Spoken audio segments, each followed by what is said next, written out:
In Fortnite, there's been a lot of pro players. There's been a lot of content creators.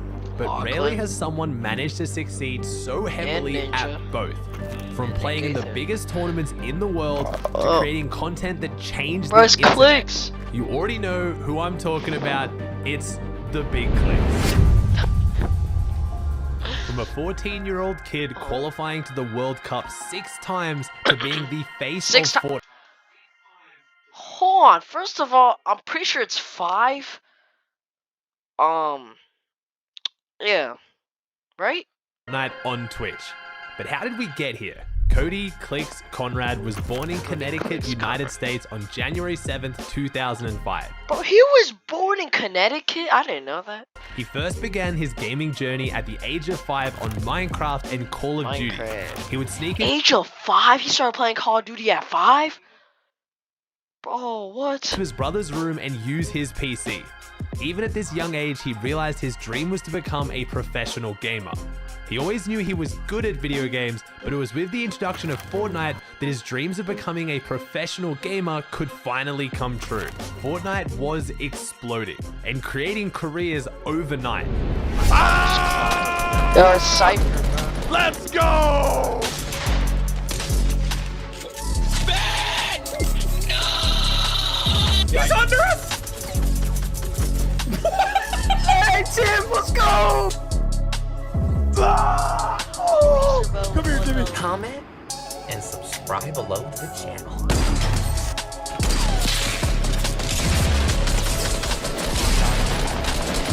Oh, he falls. Oh, God! It wouldn't be so easy for Clix though. He didn't have his own PC or even a proper setup to try and go pro. Clix wasn't just some spoiled kid whose parents were going to let him drop out of school and buy him a $10,000 setup. He had to convince his father that he could actually make this a career, and he did this by signing a contract with him. Clix's dad agreed to buy him a PC if he promised to pay it back in installments through money he would earn on Fortnite over his summer break from school. His father was about to realize just how good he was. And then 2.5 weeks later, he says, Dad, you know, guess how much money I made? Guess how much money I made? I says, I don't know, $200? He goes, no, check this out. So I looked at a PayPal account and he made $1,035 in 2.5 weeks. It wasn't just about the money though. Clix had to really prove that he could make this a career. At this point in early 2019, Clix was streaming to between 20 to 100 average viewers. It was these early days where people got their first glimpse of not only Clix's insane ability at Fortnite, but his personality and desire to make content. My keyboard. He would stream anything from Fortnite, but his personality and desire to make content. He would stream anything from scrims to build fights, all while uploading montages and highlights to YouTube. While he was seeing steady growth and success throughout this period, little did he know everything was about to change. In March of 2019, Epic Games would announce the Fortnite World Cup.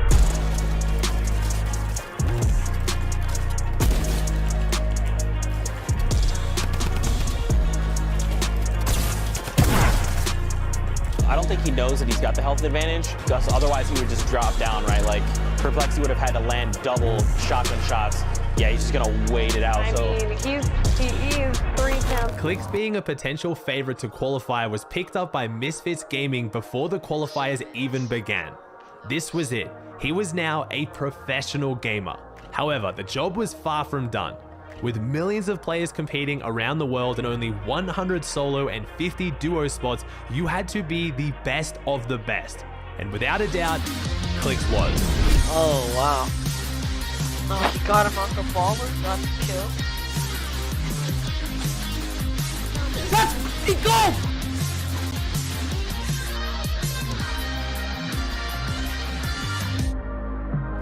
He managed to qualify not once, not twice. Why can't I just be...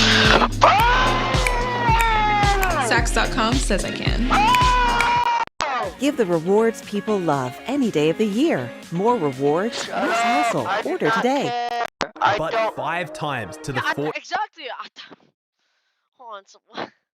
Fortnite World Cup, qualifying in almost every single week of solos and qualifying alongside his org mate Skeptic in duos. This would see an explosion of growth for Clix's Twitch channel. skyrocketing from an average of 133 viewers in April of 2019 at the start of World Cup qualifiers to finishing on an average of over 8,000 viewers in July. That is an increase of over 6,000% in only 3 months. People were beginning to get a taste of what Clix could do. Yet with this explosion in growth and notoriety, Clix also found himself in controversy and drama. One of his major keys to success and foundations of his fighting was the ability to almost always take his opponent's walls first try. This was when wall taking was considered a highly advanced mechanic and few people were doing it, and those who were could not do it anywhere near as well as Clix. Many people began to accuse Clix of using macros or cheats to take players' walls first try. Oh my god. Pick us are you 20? Yeah, no, I'm 1. No building. Oh, no, it was a keyline. It was a keyline, I swear. With most people realizing Clix wasn't using any illegal software or cheats, people even began to start rumors that the candy axe he used had special abilities to take players' walls.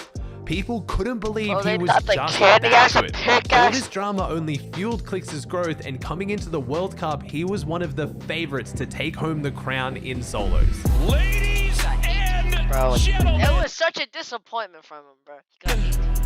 it is time. The Fortnite World Cup Finals live from New York. I am here with 14-year-old Misfits Clix. At the age of 14, could be millions of dollars richer. This must be the biggest moment of your young life, I'm assuming. 100%, this is one of the biggest moments. Millions of people are going to be watching this. He's saving those, don't you worry. I guarantee before too long, a player like this is going to make plays, sitting the edge of the storm, the box up. He's going for headed shots. Big hit. My gosh. The outside, Luka picking up his 6th elimination. While we all know who won World Cup, Clix ended up placing 18th in solos and 35th in duos. His solo placement especially being very respectable, but some people were still disappointed due to him qualifying for almost every single week. Clix bounced back quickly though.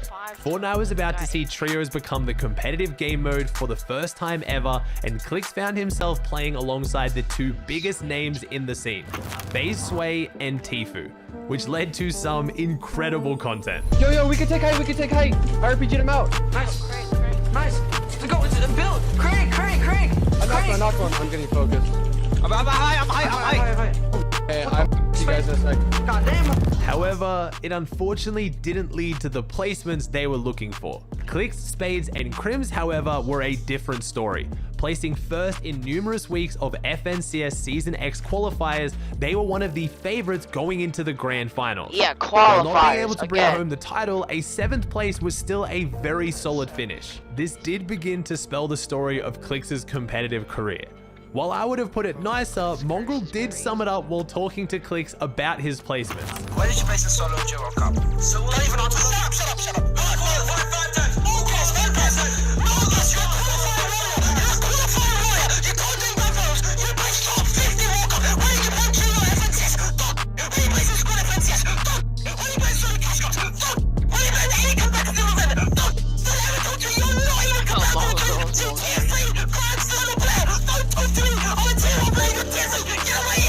Clix was by no means placing poorly. He just had higher expectations going into finals that he couldn't seem to deliver on. Yet it wouldn't be his placements that would see the next surge in growth for his channel. Actually, quite the opposite. It was during one of the darkest periods in competitive Fortnite in Chapter 2 Season 1, with next to no tournaments, content feeling dry and boring. Clix revolutionized Twitch on Fortnite with the introduction of box fight wagers. Oh my god! Wait, bro, what is that laugh? Oh my gosh, bro. Get him with that 200. Oh my god. Clix's average viewership skyrocketed from 8,000 in January of 2020 to over 20,000 by March. with millions of people tuning in across Twitch and YouTube to follow not only his insane 100-0 record, but also his over-the-top personality and interactions with the other biggest names in the scene. You keep talking, I'm leaving him in front of you. I'm not even joking. No one likes you. Shut up. Type 2 if this is the most annoyingest kid you ever talked to.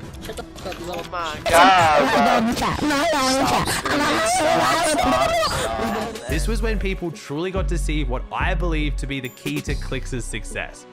Not just his ability to be insanely good at Fortnite, but entertain massive amounts of people with his personality and natural ability to create content. This period through Clix's streams created some of the most memorable moments in Fortnite history. While there were pros such as Mr. Savage and Mongrel pulling in insane viewership, they weren't building the community and following that Clix was.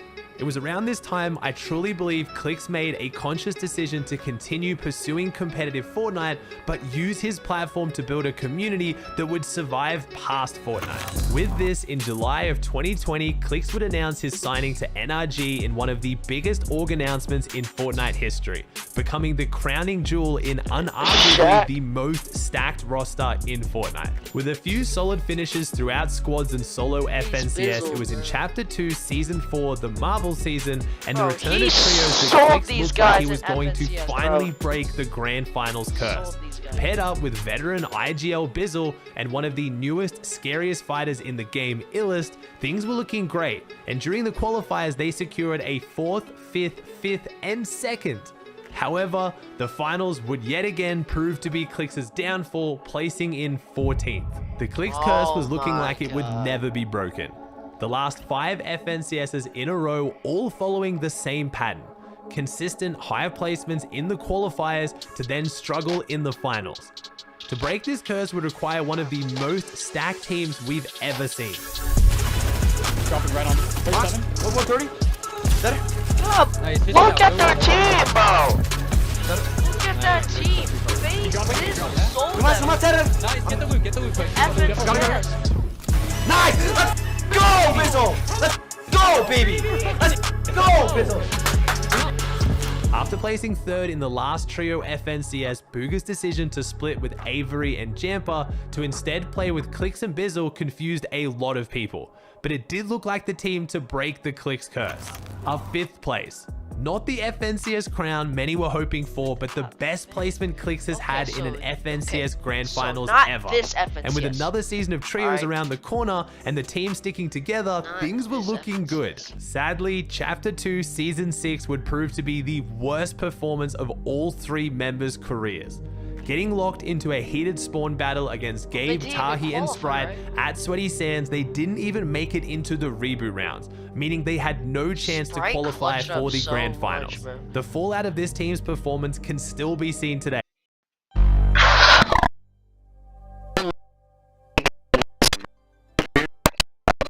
Use Kayak's filters to search only the flights you actually want to take. Download the Kayak app now. With many people blaming Lizzle for their off-spawn troubles. It also didn't help after all of this, Gabe, Tahi, and Sprite would go on to make reboot rounds and pull off one of the most memorable clutches in Fortnite history, securing their spot in the grand finals without Clix.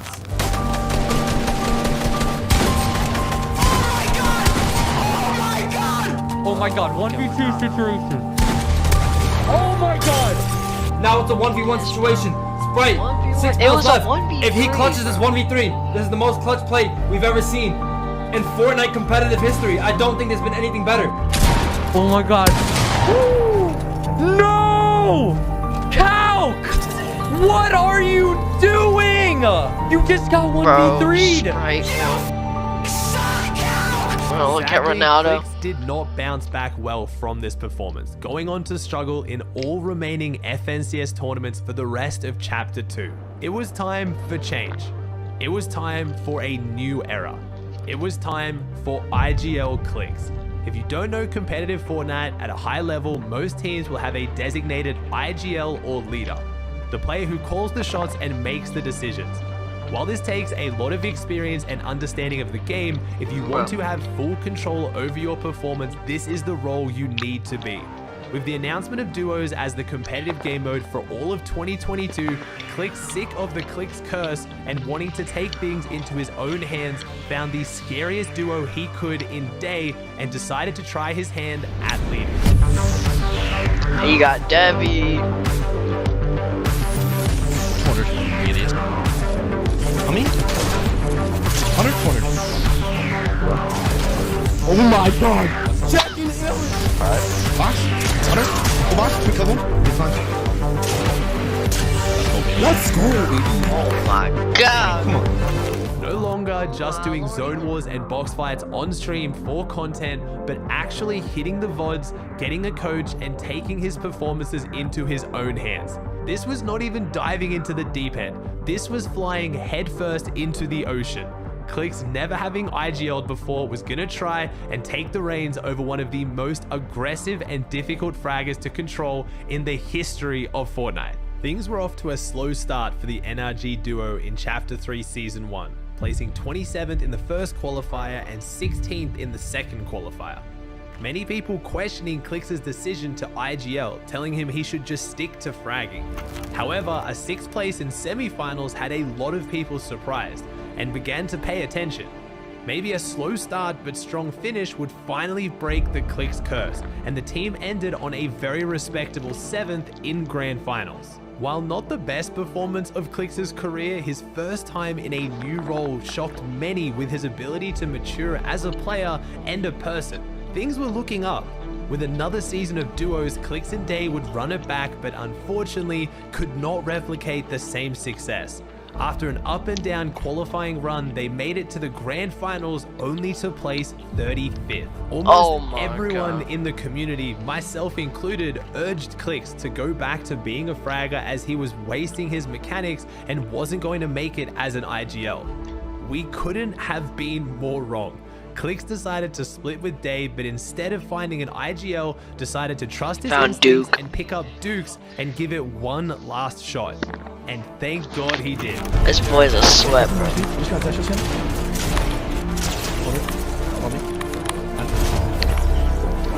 Oh my lordy lord. 120. Clix, alongside Dukes, got a 4th place in FNCS Grand Finals, his best placement ever, proving to himself and everyone that he can 100% make it as an IGL. And before Chapter 3 was over, he had one final chance to prove it on the world stage at the FNCS Invitation. Team that needs no introduction, Clix and Duke, climbing their way up the ranks, 4th in the most recent NAE's FNCS. They won the first Elite Cup of their region. A difficult spawn fight between Clix and Pink would unfortunately cause both teams as favorites to struggle, but Clix and Dukes did manage to come out on top in 15th, even picking up a win at the event. Outside of zone, he has the only chance right now, but he gets the down on the Duke. Clix versus Bevy, he's trying to go for the Oh my situation, Clix does not let us down. What a tag, and a great moment for Clix and Duke. While many would consider this an underwhelming performance, given their circumstances, Clix was happy with the result, and heading into Chapter 4 continued to be one of the most talked about pros in the competitive scene. What does the future look like for Clix? What is more important, content creation or competing? Booga had these same questions to ask on Clix's stream, and he had this to say. Nah, bro, what is the real goal? I just want my streams. Like, just be honest. I mean, bro. I just want to succeed in everything. I'm telling you right now, if I stopped streaming and I, let's just say, fell off, but I'm doing good in comp, I would be so. I wouldn't. God. Can we take the fact that this guy has 9,000 notifications on Discord? While this video has mostly focused around Clix as a competitive player, it is his growth and development as a mostly focused around Clix as a competitive player. It is his growth and development as a content creator that has outshone it all. He has launched a successful merch company, hosted streams and events that have impacted the entire internet. He has conclusively proven he is not just a Fortnite kid. You'll still see him at the top of the Fortnite category anytime he's live, but he's developed so much more than that. A new chapter for Clix has now started, and while making this video, I've realized just how much he's grown in this period. He'll still make stupid jokes. I love when you stick your cone inside of my. He still thinks he's jacked. You see that? You see that? But he's still one of the biggest faces in the Fortnite scene, and I don't think that's gonna change for a very. Well, I guess I'm gonna just end it here. Peace.